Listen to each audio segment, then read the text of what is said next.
I'm going to introduce Dr. David Geffen, who will be the first speaker of our session on testimonies, both historical, personal, and in literature. And so Dr. David Geffen holds a PhD at Columbia University, from Columbia University, which he obtained after getting a Woodrow Wilson Fellowship. He is the author of the noted American Heritage Agada, published in 1992. And he has written some 300 articles in the Jerusalem Post, a lot of them connected to American Jewish history. He recently co-established the Geffen-Lewin Fund for the study of Southern Jewry, Southern Jewish history, more precisely, at Emory University in Georgia. So today he's going to focus on tefillot, prayers, and tefillin, he will explain, and the inspiration they gave to American Jewish soldiers in World War II. Now, I'll also present briefly Professor Kaufmann, or shall we just give the floor first to David? Okay, I'll go on with Professor Francine Kaufmann, and then David will deliver his lecture. So Professor Emerita Francine Kaufmann headed twice the Department of Translation and Interpreting Studies at Bar-Ilan University. Her main areas of research focus are the Shoah literature, Hebrew, Jewish thought, and the history of Jewish translation. She published more than 130 articles and chapters and has contributed to several anthologies of translated Hebrew poetry and published a book on André Schwarz-Bart, whom she will also speak about. A noted conference interpreter, Francine Kaufmann, was the Hebrew interpreter in films by famous Claude Lanzmann, such as Shoah and Sobibor. She has also worked as a journalist and television and radio producer. So the floor is yours, Dr. David Geffen. Can you hear us? Okay. That's your time, please. First of all, I just want to say that I thank Dr. Ouzan. We've been friends for a long time, and she invited me to participate in this conference. So not only am I participating, but I've listened to every lecture, and today I've learned a great deal. Just one other item.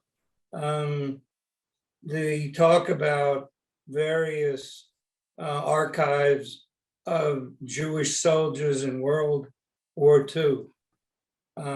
She used the Delaware Jewish Archives, which has a very large number of now letters from Jewish soldiers. And hopefully, now that it's open so fully, people will use it. I was a Jewish chaplain in the Vietnam War. And when I began my chaplaincy, the Jewish Welfare Board, our sponsoring agency, gave me 2 pair of tefillin. And they said, chaplain, I hope someone will come to you and ask for a pair of tefillin. If they do, give it to them and we'll send you another pair. My paper today primarily is based on the bundles of letters.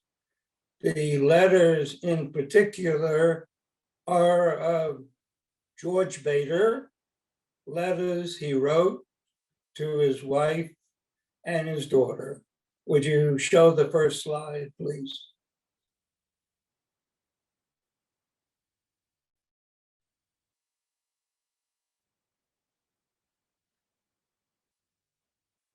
Here is George Bader. As you can see, he won a number of medals in World War II. He's a very handsome man and one of the 550,000 Jews who served in World War II. Because of the fact that his letters were saved, first by his wife and then by his family, and all of a sudden, his daughter, who lives here in Israel, Barbara Feinberg, she decided that she was going to publish the over 250 letters he wrote to his wife and his daughter. And as it happens, the letters were typed by the grandson who lives here, and Rav David Feinberg, who is a printer. And so he had the pleasure of reading every word that his grandfather wrote home. The book is entitled Your Loving Husband and Father. Would you show the second slide, please? As you see, your loving husband and father, they are all three of them. And Barbara chose this title because her father completed the salutation, the end of every letter, your loving husband and father. So the book is containing all the letters, exists. When I wrote about it in the Jerusalem Post, the headline was Yankee Doodle Dandy.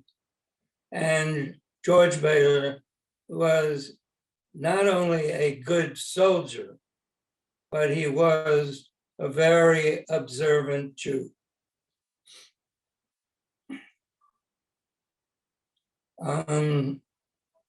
He could write in Hebrew and Yiddish very easily. And so in many of his letters, he used Hebrew words, Yiddish words, and he even wrote a prayer in Yiddish for his mother-in-law when she took care of her granddaughter, so her daughter and her husband could be together on his short leave. So now I want to turn for a moment to Tefillin. Professor Harvey Goldberg, Emeritus Professor of Anthropology at the Hebrew University, is an authority in many fields. His best known work, one of close to 20, is Jewish Passages, Cycles of Jewish Life, published by California University Press. It deals with all kinds of holiday observances and Jewish objects in different cultures. In a paragraph that has become known as the Shema Yisrael, quoting from Goldberg, based on the first words, Deuteronomy, the Israelite is commanded to love the Lord, your God, all your soul, with all your might.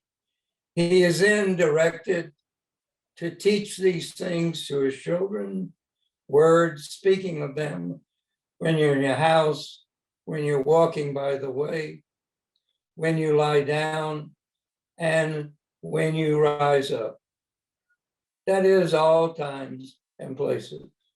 And then it says, the word shall be a sign upon your hands, and they shall be for frontlets between your eyes. A physical connection should be made between God's words and a person's body.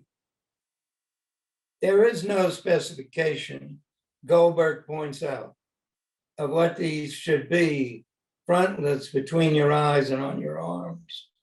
But rabbinic culture took it to mean and made a pair of square block leather phylacteries containing portions of the Torah that are traditionally worn by males on the mornings during the week. The daily prayers are made. And they go back so far that they were even discovered in the Qumran caves near the Dead Sea. And each of the two leather boxes, even back then, as today, contain the 4 sections from the Chumash.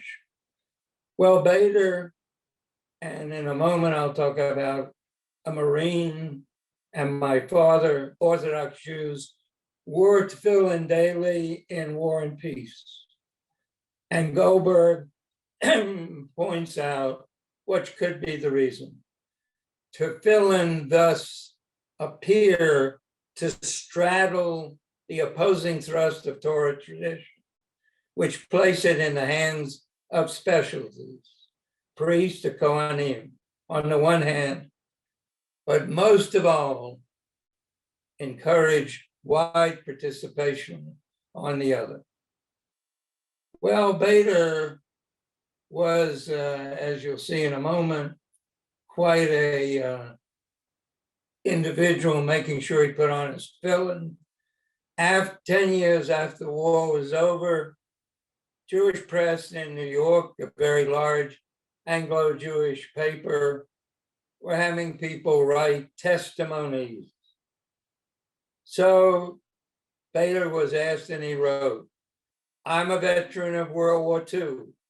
Although I was married and father of a child, drafted into the Army in 1943.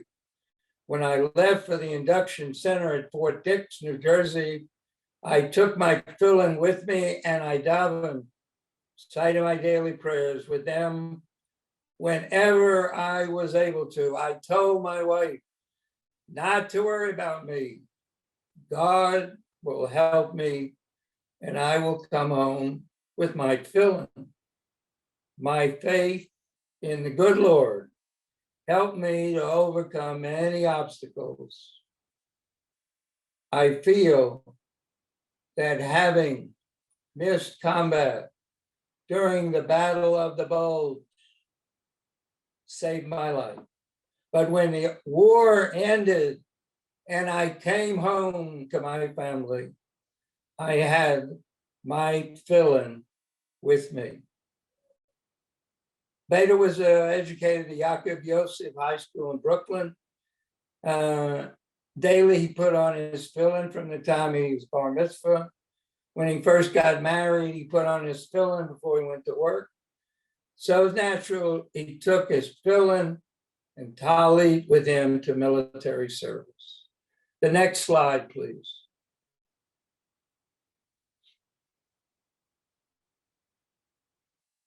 So we see here for a moment, we begin to see female letters.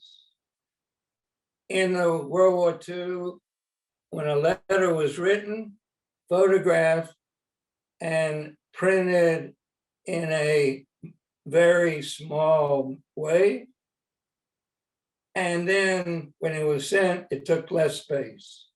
The next slide, please.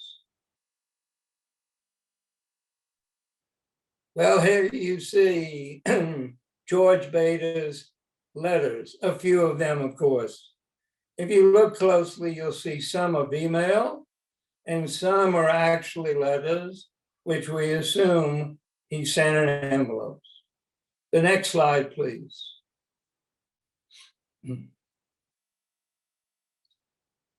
Well, this was a very exciting discovery by Chabad. In a cemetery in Long Island, they found a tombstone which said that on the tombstone, it wrote, managed to put on my tefillin every day, even during combat, and I refrained from eating meat the entire time. The Almighty helped me to survive. So Howler is on one side standing, and on the other side, he is with a fellow Marine as they raise the flag on the Isle of Guam when the Marines captured it. But his tefillin brought him a little anti-Semitism.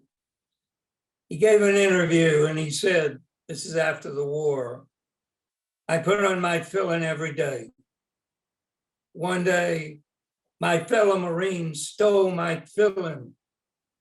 When I finally got them back, I prayed from then on in a private locale. I would not be deterred. Well, we see that some people would not be deterred, and Bader started reading a little bit from his letters. So first letter today is Shabbat Hanukkah, word Hanukkah in Hebrew, and Christmas. I went to the chapel with my friends. There's a Jewish chapel. I certainly enjoyed the services. It was a wonderful feeling hearing the boys sing, Lakar Dodi, Shalom, Aleichem, all these words in Hebrew. And then he continued, I really prayed with all my heart, thinking of you and my darling baby. It feels good to see the chaplain, who is a lieutenant, wearing the 10 Commandments, which all chaplains wore, Jewish chaplains, talking to us as a father.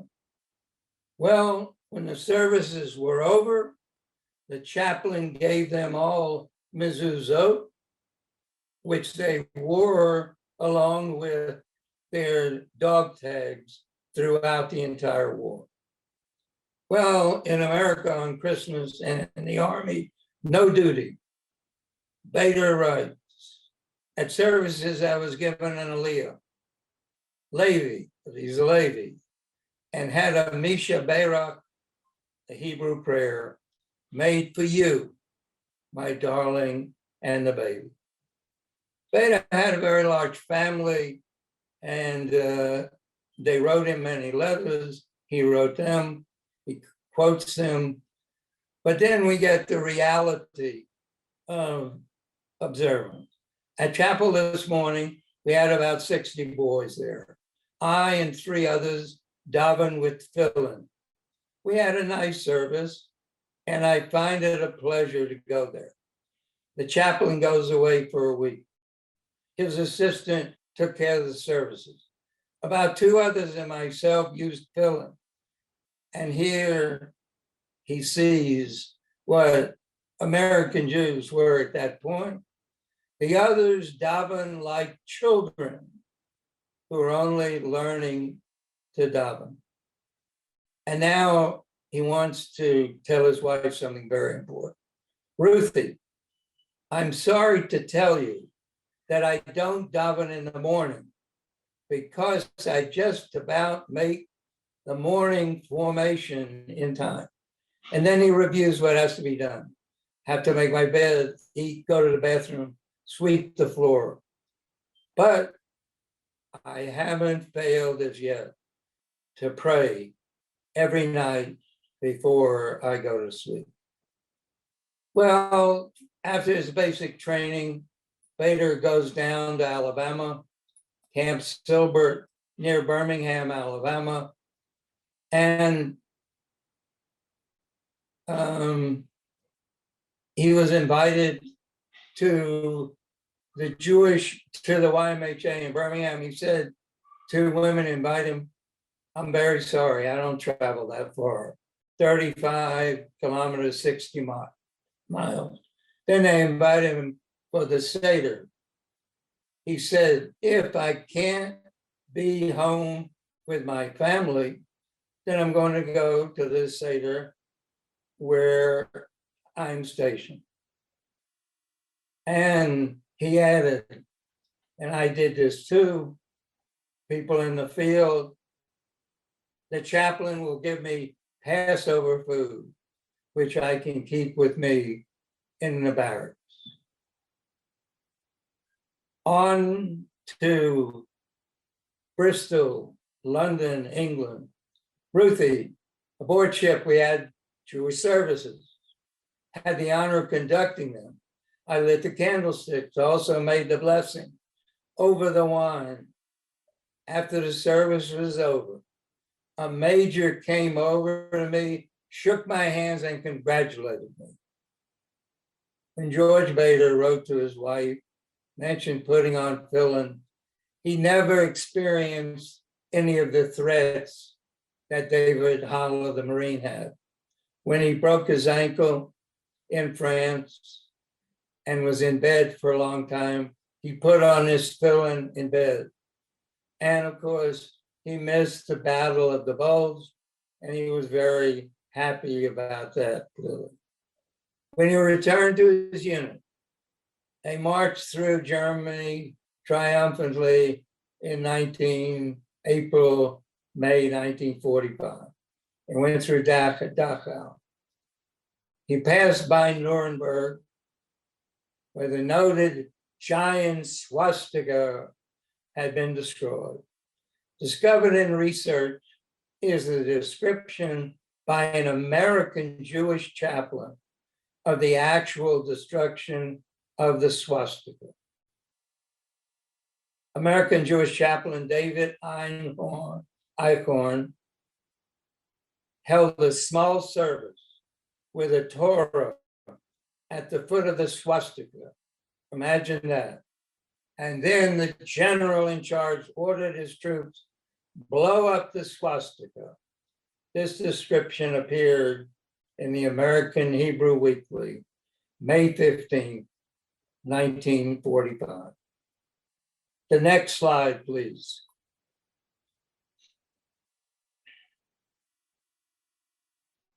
Well, here I am in World War II.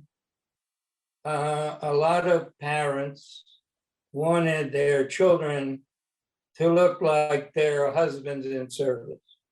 So my parents, good American Jews, did the same. I was 5 at this time. I had this uniform. And in addition, whenever my father got promoted from captain to major to lieutenant colonel, so I got those ranks as well on my on my uniform. My father put on filling every day. He was in the Army in Mississippi, in San Francisco, in Oakland, on the ship in the Pacific in Manila and in Yokohama. When they shipped out, month after the atomic bombs had been dropped, it was on the west coast of America. So they were in the Pacific. My father realized that a week later was Rosh Hashanah. He wrote a description of what the Catholic chaplain did. It's in a little diary in an archives, so it's preserved. The Catholic chaplain made sure Rosh Hashanah services could be held and led by my father. The quote, that Catholic chaplain, a noted American father of the faith, was determined to do everything possible. Services would be as close as possible to a traditional service. The chaplain sent ship-to-shore messages to military facilities on islands, which the ship was passing. He requested Jewish prayer books, Talitot. The actual message he sent was, quote, needed for Jewish high holidays, September 8 and 9, 1945. Fly them to Eniwetok Atoll, where the ship will pass on Thursday. September 6th, he was also in touch with the main chaplain in the area of the Pacific, requesting a Jewish cover for the altar and a Jewish field ark if they existed in the area. On Friday night, September 7th, 1945, beginning at 5706, 100 attendees were present on the bow of the ship as the Baruch Hu was recited to begin Rosh Hashanah, the first one in peacetime. Clearly, it was the Catholic chaplain's doing. From these examples, it is possible to realize that when a Jewish soldier truly wanted to do so, he could express his Judaism in an Orthodox fashion. Peter shared with his wife how he remained a traditional Jew. She thrived from his descriptions because she had deep faith too. A fascinating aside, she went and got a tittle, a written blessing from the then Lubavitcher Rebbe. What patriotism they felt as fervent Jews, whether it was Haller raising the flag on Guam and then reciting the following morning the tefillot with his tefillin. Well, I had my chance too.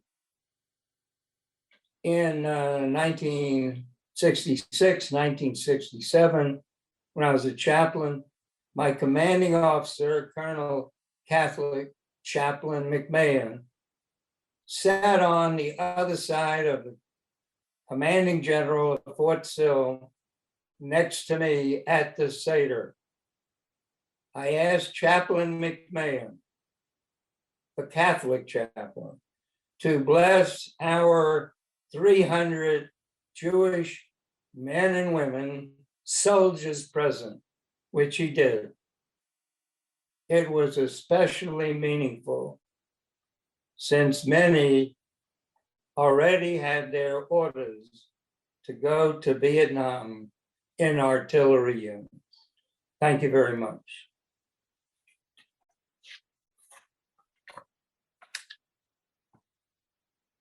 Well, thank you so much for this very inspiring lecture, which shows to what extent Orthodox Jews in the army could observe, even with the presence of anti-Semitic attitudes.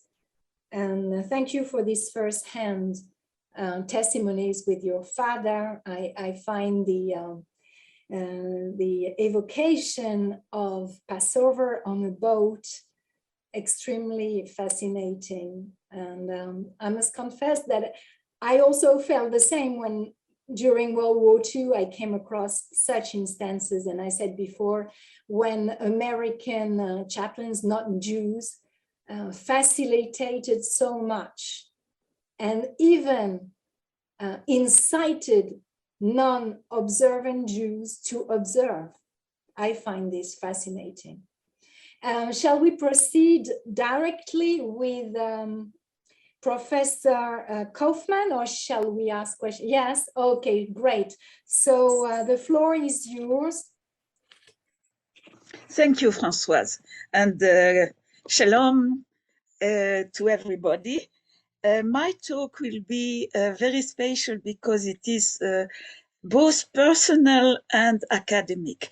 Personal because I will present destinies of members of my family, and academic because I will present two famous writers, French writers.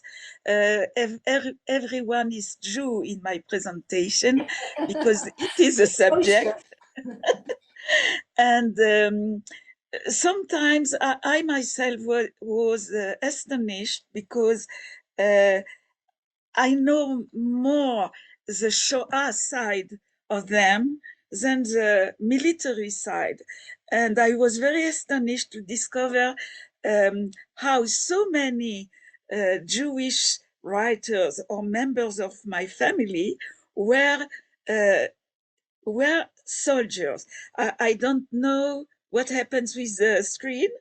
Adi, can you please show the third? Yes, I will be sharing your presentation. Sorry, yes. Someone else. Yeah. You may directly begin with the third slide. Okay. Because I wanted to present my father family. They were of Poland, from Poland, and they arrived at the beginning of the century, of the previous century, in France, in Metz. And at the time, my father is in red at the left side. My father was born in the 14th, so at the beginning of the First World War, and Metz was German. And his brother, Henri, with the shachor, with the other side, dark side, is born in 15, so also as a German Jew. And they spoke German at home. And after the First War, 19, you know that all the Jews in the east part of France, Lothringen, Lorraine, and Alsace, began to return to France. They passed from France to Germany. And why do I say this? Because it was important for two purposes. One, they spoke German and it helped them, and they knew the mentality of the Germans. Two, they were considered as well as Jews and also as French. And when the Vichy laws came, they were considered not as every French born, because they were born in Germany. It's very stupid, but it was thought like that. And all the people I will present here has very special destinies, sometimes pure hazard, not something you could even think about. Now, next slide. I will speak first of both soldiers in the family. They were 3 daughters and 3 sons. One of the sons became a follower of de Gaulle in London, and the 2 others, my father and my uncle, my father is with a beret, were mobilized in the French army because they were already soldiers, and they were very proud to be French soldiers in the French army. My father loved his friends. He talked a lot about his periods in the army before war, but preparing this lecture, I myself discovered that he never spoke of the time he was a soldier in the war. He spoke a lot before the war, but not during the war. And my uncle also did not speak of his war. And I decided that is because all the French soldiers, Jewish and not Jewish, were in the beginning of the war very sure they will be victorious. And so many of them were after prisoners of the Germans, and it was a huge defeat that they were not able to predict before. And even after the war, they didn't speak about this war. They spoke of what happened after the defeat. So what is very special, and you, Adi, can come to the next photo, is that here is my father with a beret at the beginning of the war. Before you saw my uncle and my father also at the beginning of the war. My father was visiting his brother, and here my father is with his friends, very proud, preparing the war. And next slide, please. I wrote that my father was in Corsica, and he was a sniper, a very good sniper, and he was taken prisoner in Bavaria, in Germany. He could have stayed there. He spoke German, and because of that, he was chosen to be a secretary in German, a Schreiber, at the camp office, and he could stay all the war there. And I don't say that he would have been calm, but at least he would have been in security as a French soldier under the laws of war. Next slide. He managed to escape from the camp because he was very worried about what happened to his parents, who were refugees in Bordeaux. He wanted to help them. And not the first year. He arrived in Paris in October 40, but in 42 he was denounced, and from then all his destiny changed. He was never he never received a special treatment because he has been a soldier, a French soldier. He was arrested by the French police,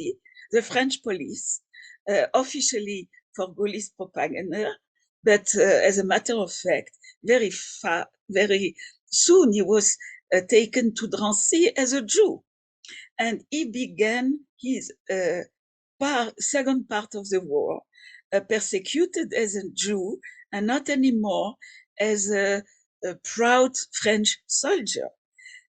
He stayed 9 months in Drancy and was deported in March 43 to Sobibor. It was a reprisal convoy, but he prepared time ago how to escape from a moving train with some friends.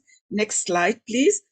And because he escaped from the train, he hoped to escape in Metz, but for several reasons, they could not open the floor of the train.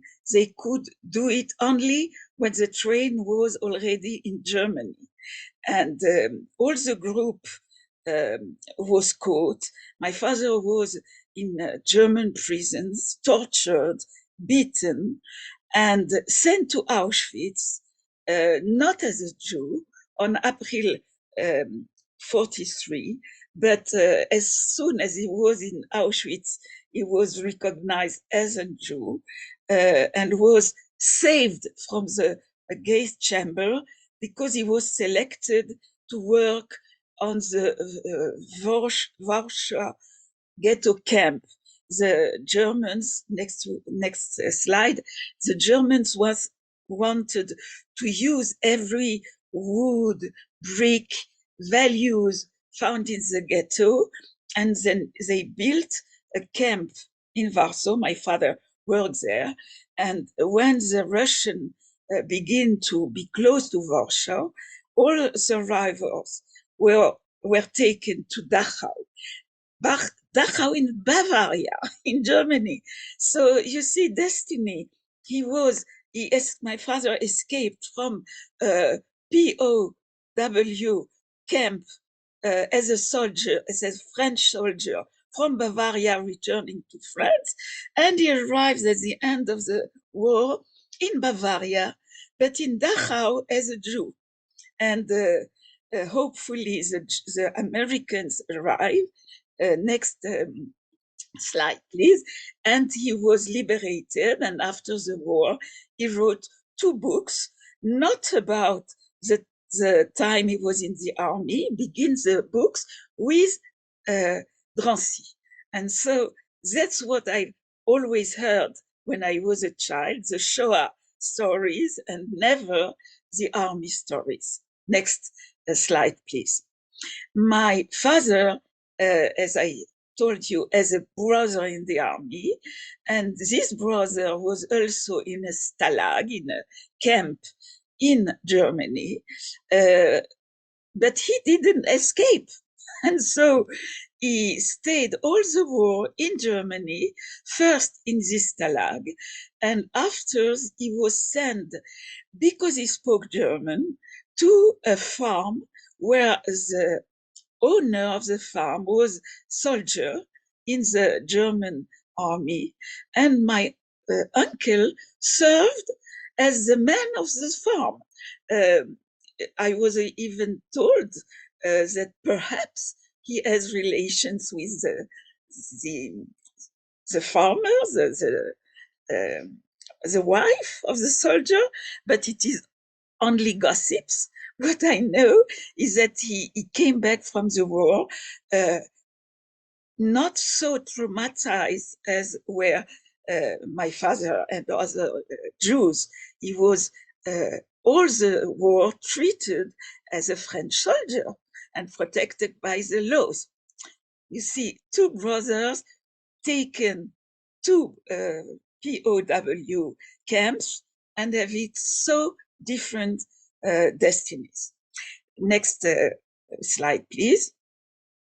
Now it is my mother's side. My grandfather, that I never knew, was born in Poland, and he arrived to France and married my grandmother. No, they married in Germany because they flew from Poland to Germany in order to avoid being taken in the army, in the Polish army.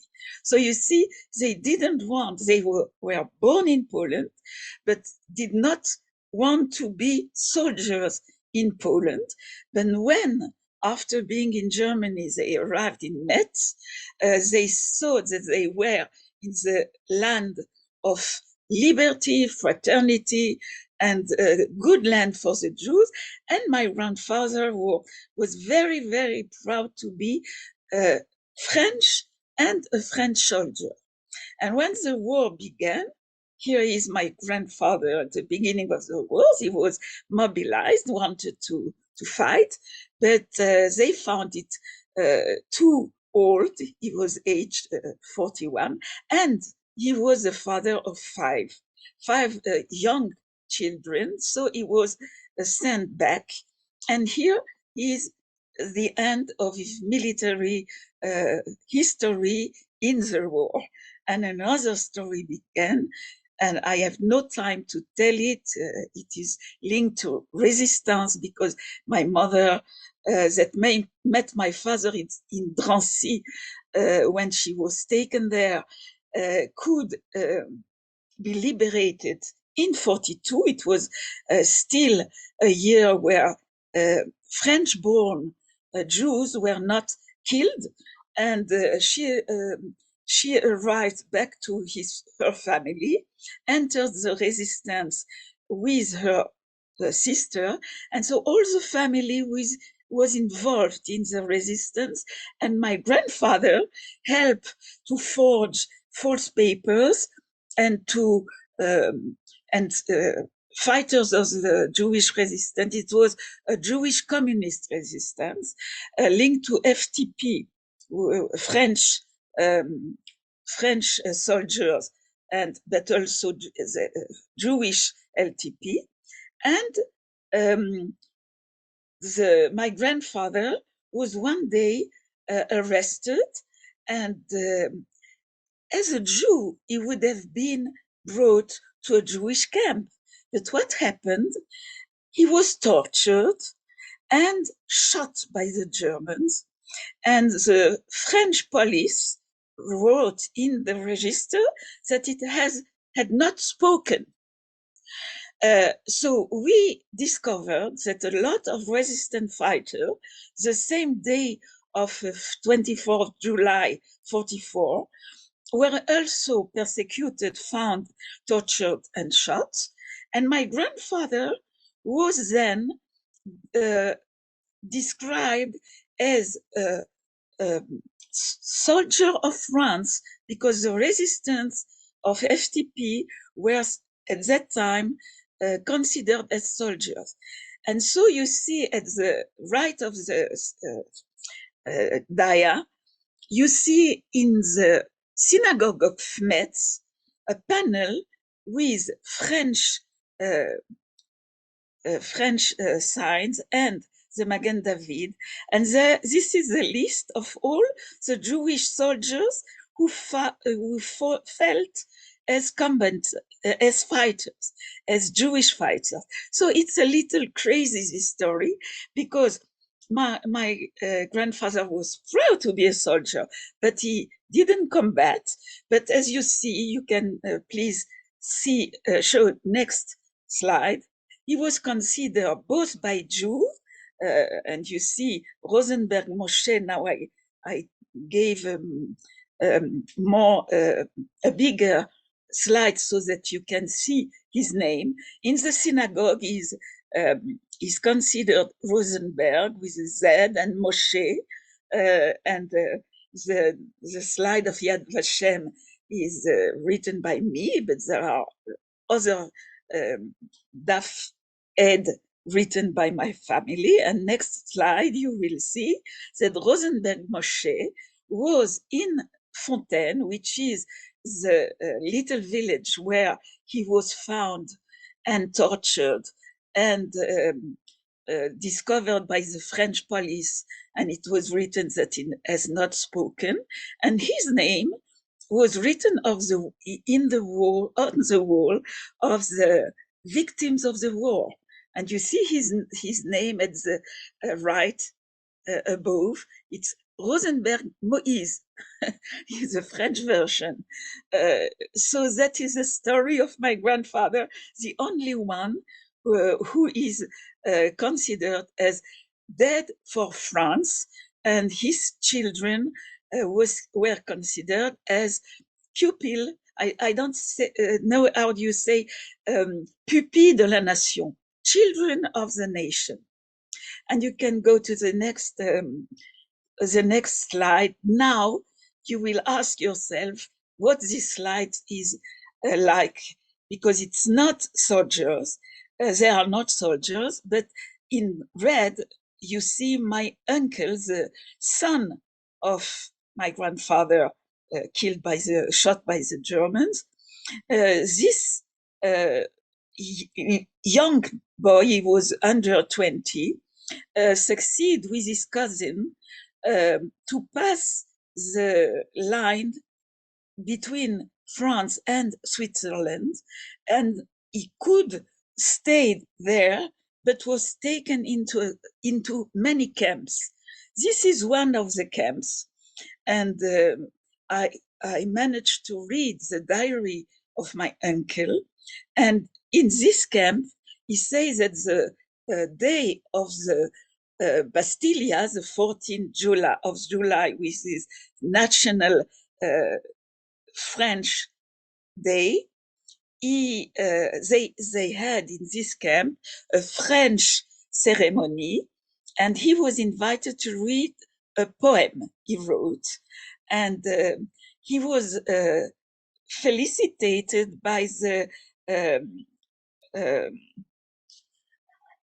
not the consul, the ambassador of France in Switzerland, who arrived to the camp and was very happy to hear such a good French and such a poet and such, not as a Jew, as a French, not soldier, because he was young and never was in the army, but he received felicitations. Next slide.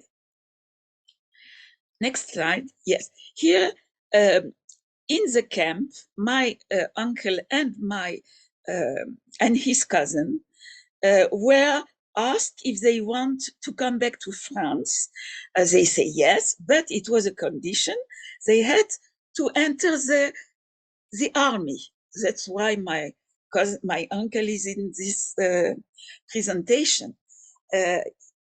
He and his cousin arrived in November 44 in France and combated till the end to the full liberation on France. It was very harsh and hard and dangerous, and they were young without any preparation, and I managed to translate it in English. You see, both of them wrote, "I am going to die. I know it. I feel it. It seems quite impossible that I will get out of this hell of fire, that it's increasing in intensity. If fate deems that my time has come to pay with my life for freedom for all people, so be it.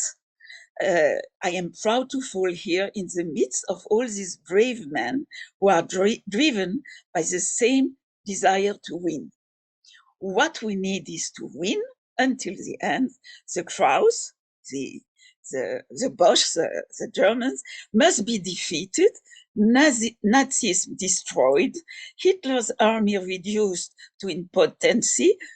When we will be up there in front of these inhuman savages, we will have only one goal, only one inspiration, only one revenge, to kill, to massacre the crowds as they have massacred our family. Yes, revenge calls us. We will fight until the final victory."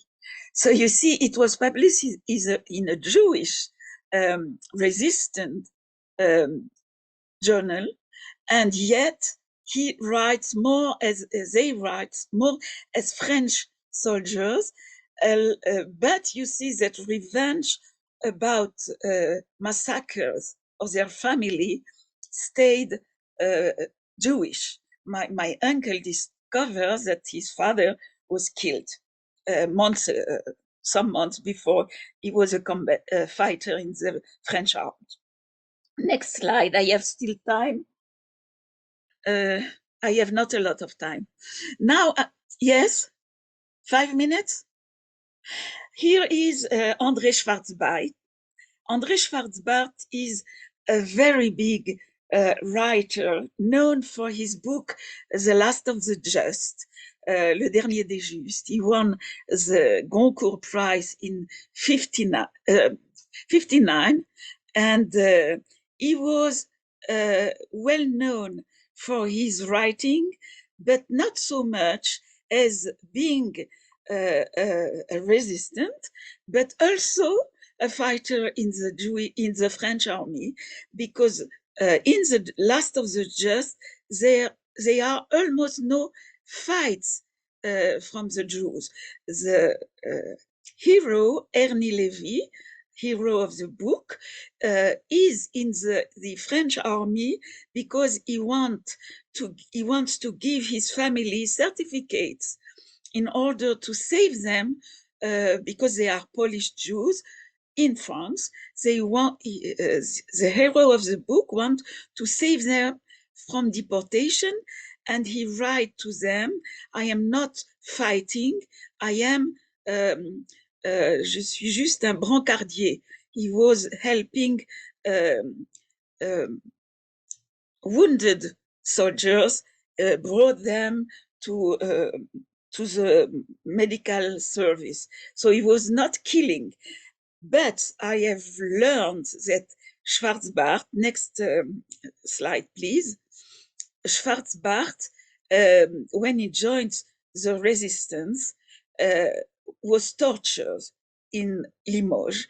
And this torture was for him such an experience that he thought that he could write as a suffering Jew a novel about the suffering of Jews during the war, but he was declared not fitting to write this because he was not in the camps. But as you see, he was in the war, and he asked to be in the French army, but not in the general army. I discovered, thanks to him, that there were some Jewish battalions in the French army. Two of them were near the place he was in the resistance, the Julien Zerman and the Marcel Reimann battalions. He was in soldier in both of them, but he discovered that none of these battalions were meant to go to the front and fight. And he wrote to me, I was sure that France did not want to have a victory thanks to Jewish battalion. They want us to be French soldiers, but not Jewish soldiers. And they did not want to that after the war, it would be said Jewish soldiers and as Jewish fought in the Jewish army, in the French army. So he deserted, and he make it with the help of friends to be in a general battalion. You see the FFE 38 battalion where he fought again, like my uncle. It was a war very harsh. It was a Sedan bataille.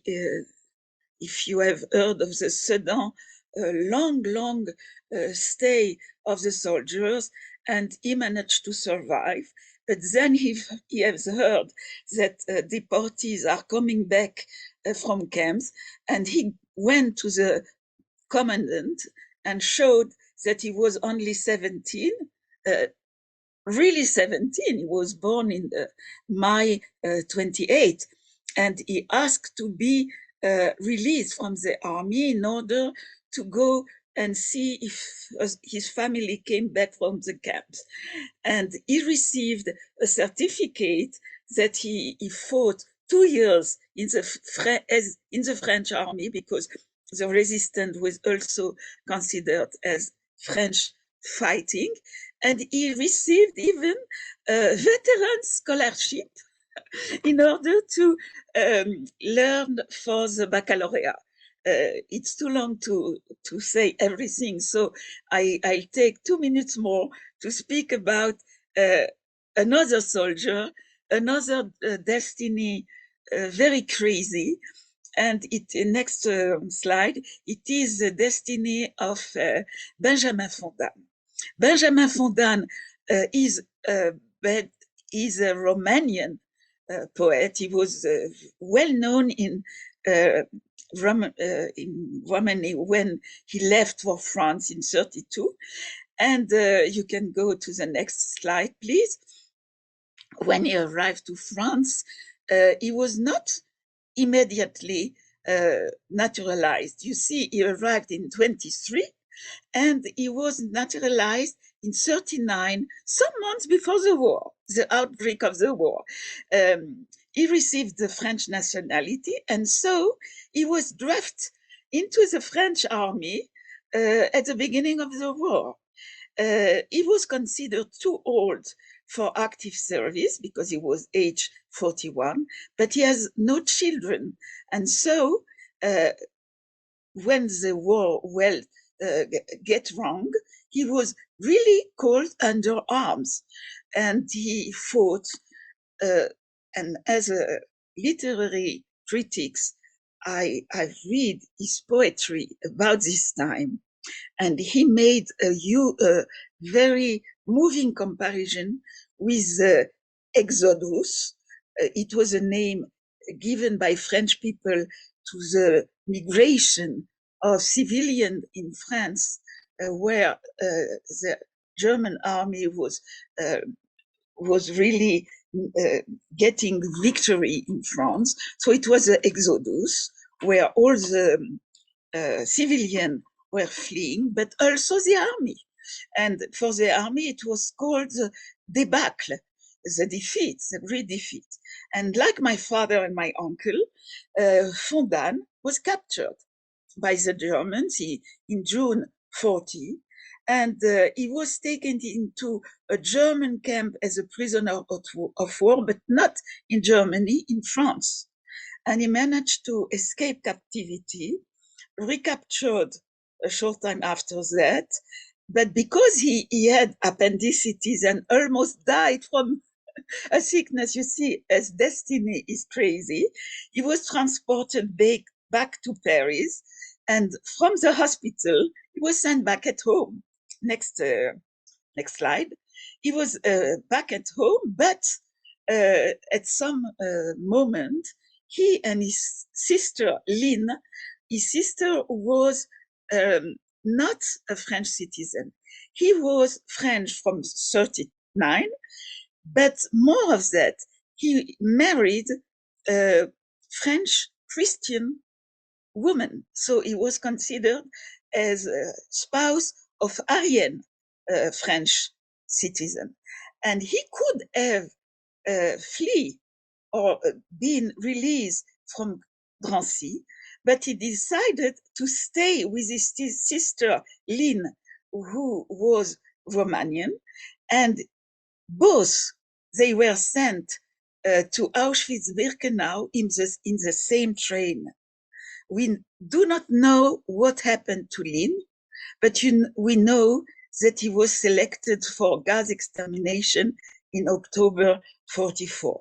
And today in Paris, there is a place, Benjamin Fondan, and it is written that he was a poet, a philosopher, and deported, assassinated at Auschwitz. Next slide, the last one. Excuse me, the last one, because the last one. I'm sorry. No, the last one to show you that under Yad Vashem, at the left side, you see Yad Vashem, and you see the poem of Benjamin Fondan translated into Hebrew and English, a very famous poem, poem en prose. I have no time to speak about that, but you see at the left, the panel put on his house in Paris, almost the same, not almost, there are the same verses of the same poem on the wall of his house in Paris.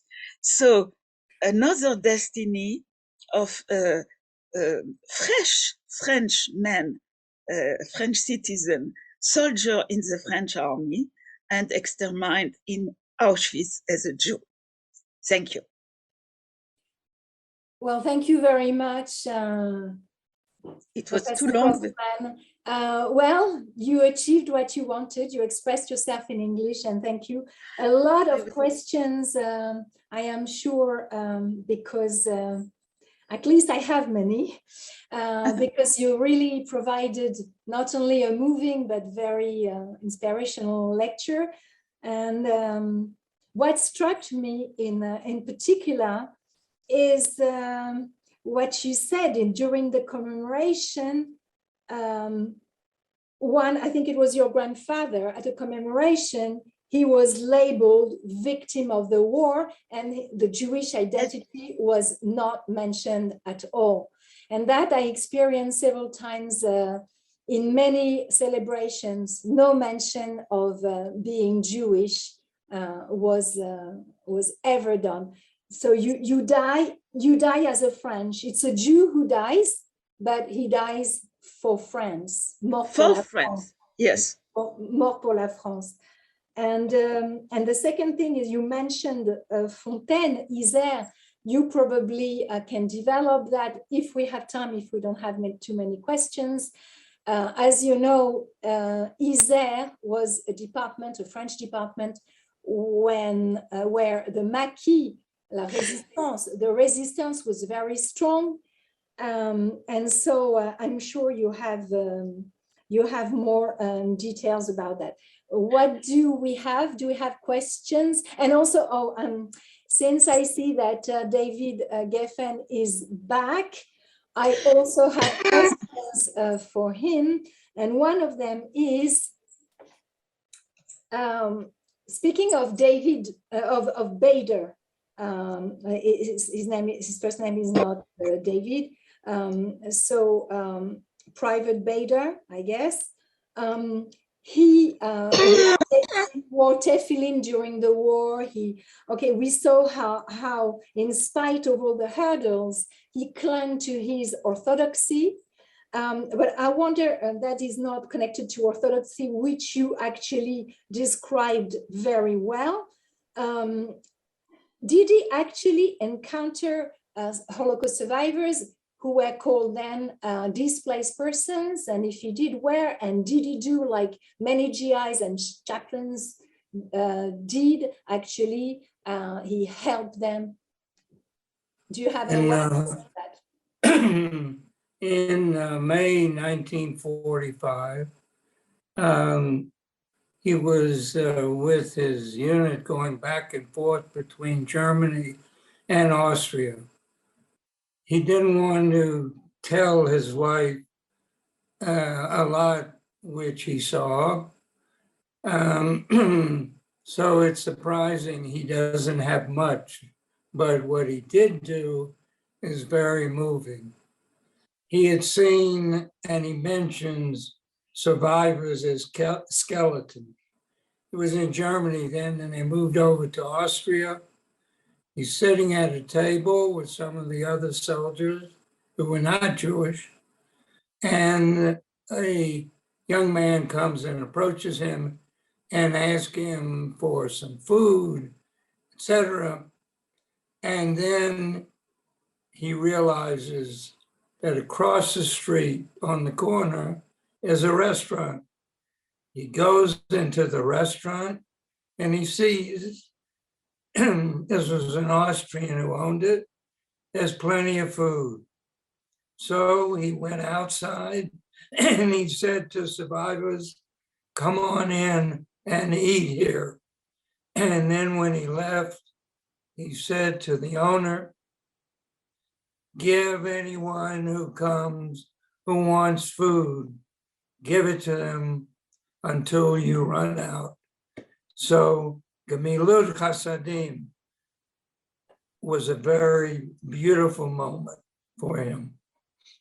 Well, thank you very much, Dr. David Geffen. Professor Francine Kaufmann, would you like to react? Ça y est, vous m'entendez? To react to, yes, yes, to hear you. Yes, to react to your mention of the Maquis. It is not by chance that my family was in the resistance in Sassenage. They were hidden in a small village at the entrance of the Vercors, the famous Maquis. And that's why I think my grandfather was taken there from, not from his house, he was probably denounced as helping the resistance, and that's why he was tortured and didn't speak. And my mother and my aunt were not working directly in the maquis, but my mother in the beginning was an agent de liaison. How do you say it? Agent de liaison. Like a And sort of secret link.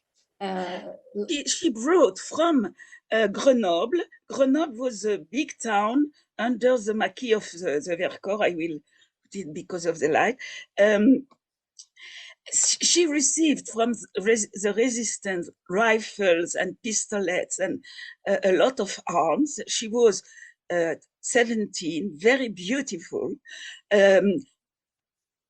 Not so Jewish, her appearance was as a French young girl, and she took the bus and with a suitcase full of arms,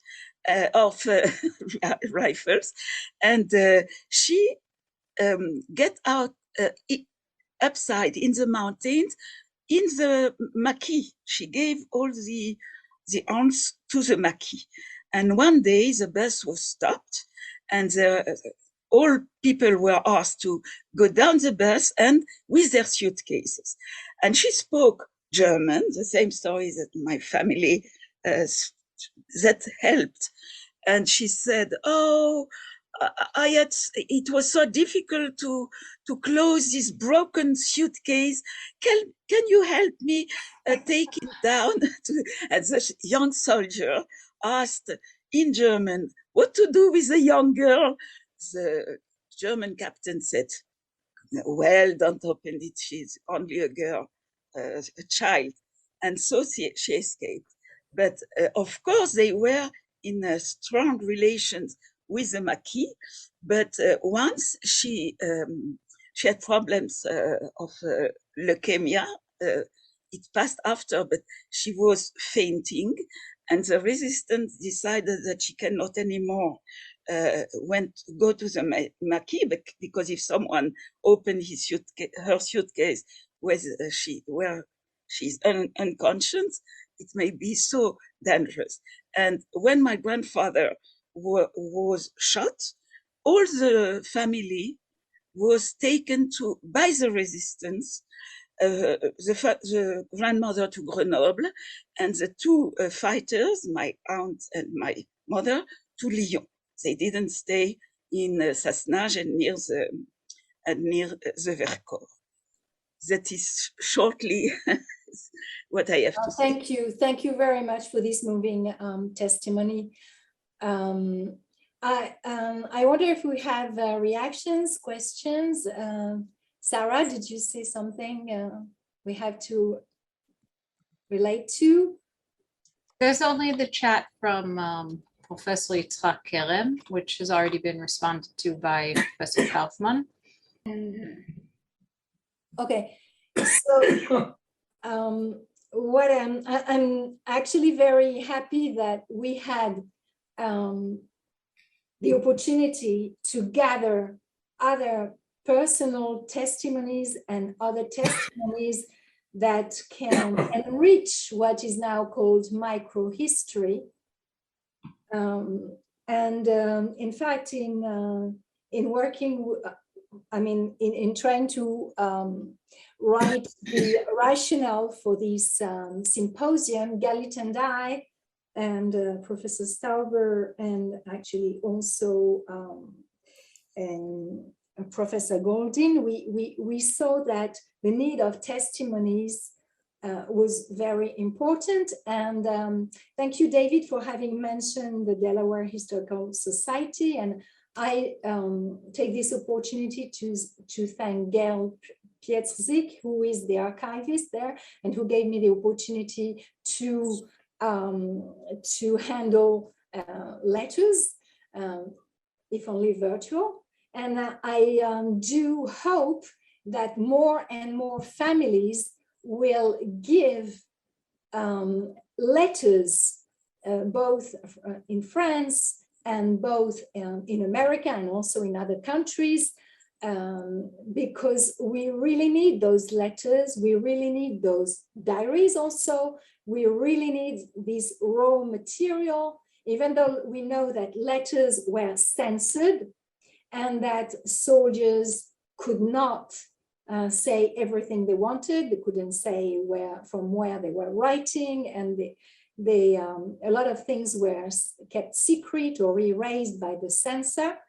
Nevertheless, these letters are indispensable for us. Ronnie, do you have something to mention? Or anybody else? Yes. It looked like Galit wanted to say something. Yeah, I wanted to ask Francine regarding the 2 prisoners of war in her family. This is the topic of my research, so I'm asking if they left letters or other source, diaries, something that allowed to follow their experience. Sorry. I know of any diary. I can try to find in the books of my father some paragraphs about the camps in Bavaria, but he, as I said, he didn't speak about that. And my uncle, if Adi has yet my presentation, you will see in the diapositive number 11, if you can, 11, there is a card sent from the Stalag by my uncle. But I know it arrives in the family, but this card is the only written testimony I have, number 11, Adi.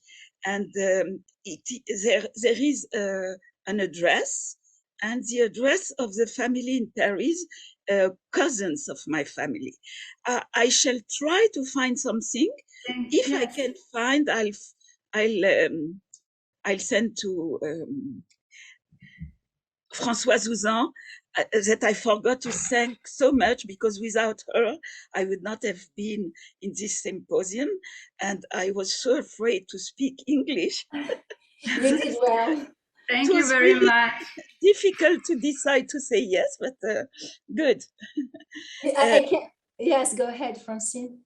Yes, this card proves that the letter sent was first read by the censor, like in the camps, but it arrived in the family. So, as I said, the destiny of these prisoners was less harsh than others. Definitely. As French, he was considered as French soldier.